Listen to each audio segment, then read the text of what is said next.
மகாபாரத போரில் அபிமன்யுவின் மரணம். மகாபாரத போரின் 13ஆம் நாள். போர் சங்கு முழங்கியது. கௌரவ படைகளும் பாண்டவ படைகளும் அணிவகுத்து நின்றன. இன்றைய போரில் எத்தனை தம்பியர்களை இழக்கப் போகிறோம் என்ற கவலையுடன் காத்திருந்தான் துரியோதனன். துரோணர் மீதும் கர்ணன் மீதும் அசைக்க முடியாத நம்பிக்கை இருந்தது. ஆனாலும் அர்ஜுனனையும் அவன் சாரதியாகிய கிருஷ்ணரையும் பார்க்கும் போது போர்க்களம் அவனுக்கு ஒரு மாயவலை போன்றே தோன்றியது. இருப்பினும் எதை இழந்தாலும் அஸ்தினாபுரத்தின் சிம்மாசனம் ஒன்றின் மீதே இருந்தது அவன் குறிக்கோள். இன்று துரோணரின் குறிக்கோள் அர்ஜுனன் மற்றும் அபிமன்யு. அர்ஜுனனின் பாசத்திற்குரிய மகன் அபிமன்யு என்பதை அறிந்திருந்தார் துரோணர். அபிமன்யுவை கொன்றுவிட்டால் அர்ஜுனனின் போர் திறன் நிச்சயமாக பாதிக்கப்படும் என்று கணக்கிட்டார். அபிமன்யுவிற்கு ஆபத்து என்றால் அர்ஜுனன் வந்து அவனை காப்பாற்றிவிடுவான். எனவே அர்ஜுனனை திசை திருப்ப திட்டம் தீட்டினார். சம்சப்தர்கள் என்னும் 7 சகோதரர்களையும் 8000 வீரர்களையும் 3 யானை படைகளையும் அர்ஜுனன் மீது ஏவினார். அவர்கள் மேற்கு திசையில் இருந்து அர்ஜுனனுக்கு சவால் விடுத்தனர்.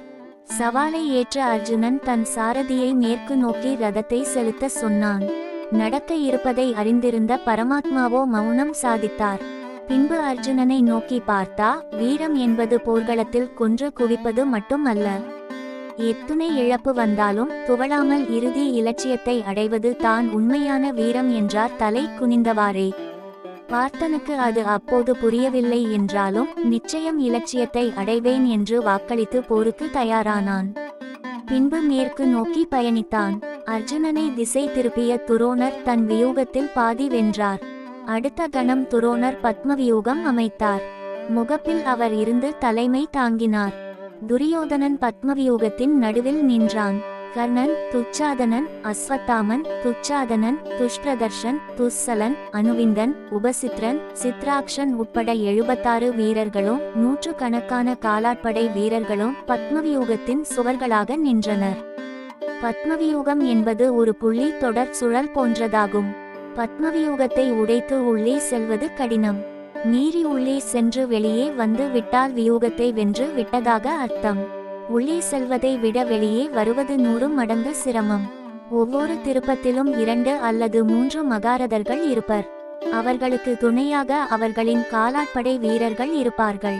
வியூகத்தின் மத்திய புள்ளிக்கு சென்றுவிட்டால் எந்த திசையில் இருந்தும் யார் வேண்டுமென்றாலும் தாக்கக்கூடும்.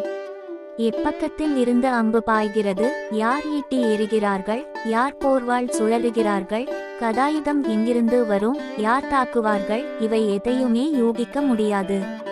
பத்மவியூகத்தை உடைக்க அசாத்திய ஆற்றல் வேண்டும். வியூக அமைப்பை கண்ட தருமர் கலக்கமுற்றார். அபிமன்யுவிடம் ஒரு தனி ஆற்றல் இருந்தது. அவனால் பத்மவியூகத்தை உடைத்து கொண்டு உள்ளே செல்ல முடியும். இந்த ரகசியத்தை அவன் தன் தாயின் கருவில் இருக்கும் போதே கற்றிருந்தான்.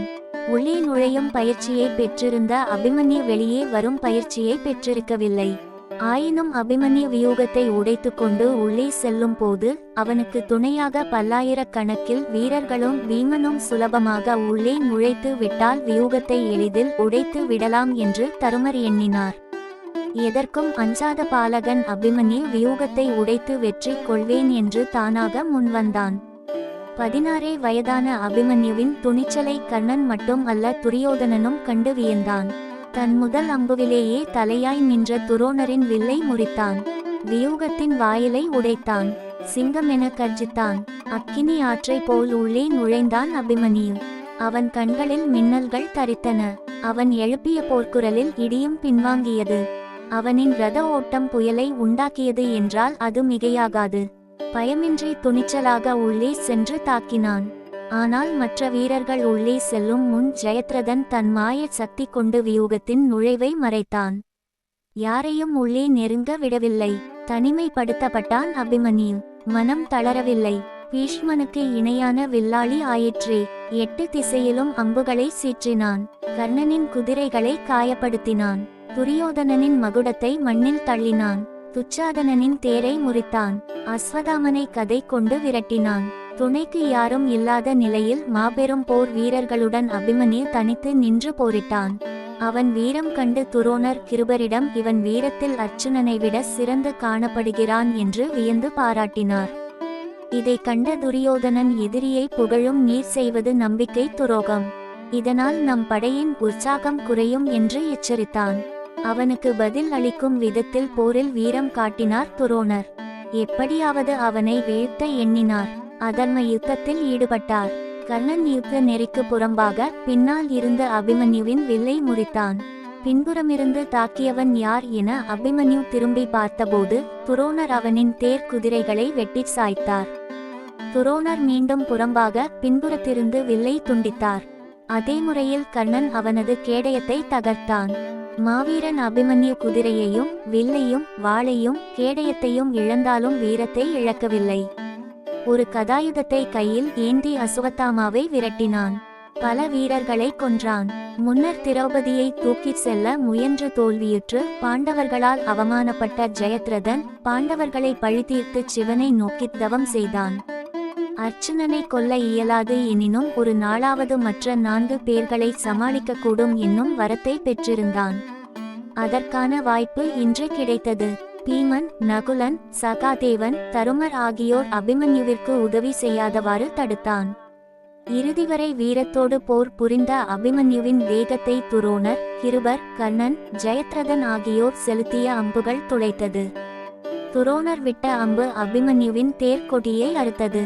கர்ணனின் அம்பு தேர் சக்கரத்தை முறித்தது. துரியோதனனின் ஆயுதம் தேர்ப்பாகனை கொன்றது. சகுனியின் பாணம் அபிமன்யுவின் வில்லை முறித்தது. துச்சாதனனின் அம்பு அபிமன்யுவை கீழே தள்ளியது. ஜெயத்ரதனின் பாணம் அபிமன்யுவின் கரத்தை கிழித்தது. ஆனால் எதற்கும் தளராத அபிமன்யு வாளை கையில் ஏந்தி தேரிலிருந்து குதித்து பல 100 வீரர்களை வெட்டி வீழ்த்தினான். உடம்பெல்லாம் புண்ணாகி குருதி ஒழுக நிராயுதபாணியாக நின்றான் அபிமன்யு. எனினும் அதர்மயுத்தம் புரிந்த கௌரவர்களைக் கண்டு அவன் சிறிதும் அஞ்சவில்லை. தொடர்ந்து போரிட்டான். ஆயுதம் இல்லை என்றால் என்ன? அவன் வீரம் இன்னும் மிச்சம் இருக்கிறதே. உடைந்த தன் தேரில் இருந்து தேர் சக்கரத்தை கையில் ஏந்தினான். கேடயமாக பயன்படுத்தவில்லை. ஆயுதமாக கொண்டு மீண்டும் தாக்க ஆரம்பித்தான். அப்போது துச்சாதனனின் மகன் கோழை போல் பின்னாலிருந்து தன் கதையால் அபிமன்யுவின் தலையில் தாக்கினான்.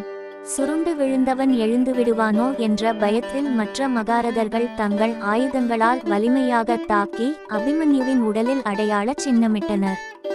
உடல் உருக்குலைந்தாலும் உறுதி குலையாத பொலிவோடு அபிமன்யு தரையில் சாய்ந்தான். கையில் ஆயுதமும் இன்றி துணைக்கும் யாருமின்றி போர் செய்த அவனை நரிகள் ஒன்று சேர்ந்து கொன்றது. வீர மரணம் எய்தினான் இளம் வீரன். சரித்திர நாயகன் ஆனான். சொர்க்கம் அவனை வரவேற்றது.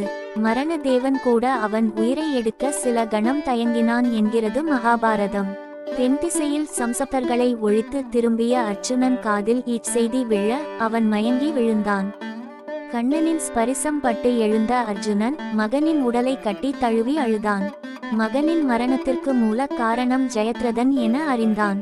பின் ஜெயத்ரதனை நாளை சூரிய அஸ்தமனத்திற்குள் கொல்வேன். தவறினால் அஸ்தமனமானதும் நான் அக்னி பிரவேசம் செய்துவிடுவேன்.